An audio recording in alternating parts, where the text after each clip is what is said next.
અચાનક વધતી ગરમીના કારણે એસીમાં બ્લાસ્ટ થવાની કિસ્સામાં વધારો.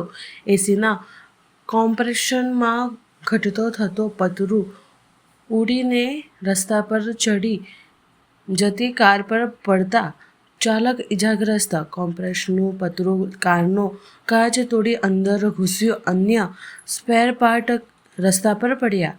શહેરમાં અચાનક ગરમીનો પારો વધવાની સાથે એસીના વપરાશમાં વધારો થયો છે. ત્યારે ઘણા સમયથી બંધ પડેલા એસી અચાનક શરૂ કરતા આગ લાગવાની ઘટના બની રહી છે.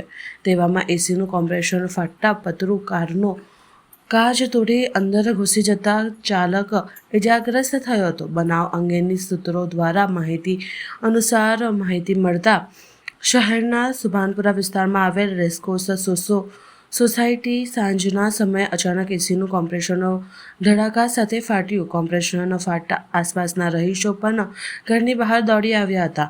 બીજી તરફ કોમ્પ્રેસરના અચાનક બ્લાસ્ટ થતાં તેનું પતરું ઉડીને રસ્તા પરથી પસાર થઈ રહેલ કાર પર પડ્યું હતું, જેમાં કારનો કાચ તૂટી પતરું અંદર ઘૂસી જતા ચાલકને ઈજા પહોંચી હોવાનું સ્થાનિકોએ સૂત્રોને જણાવ્યું હતું. એસીના કોમ્પ્રેસરમાં પ્રચંડ ધડાકો થતાં તેના અન્ય સ્પેર પાર્ટ પણ રસ્તા પર વિખરાયા હતા. આ જોતા આસપાસના રહીશોમાં ભારે ફફડાટ ફેલાયો હતો.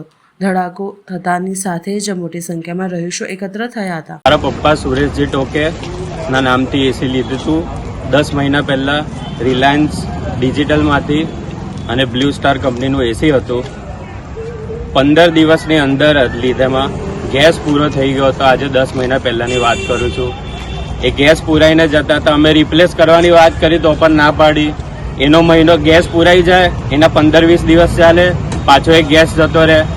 નહીંતર અમે 4 વાર ગેસ પૂર્યા છે નવા એસીમાં.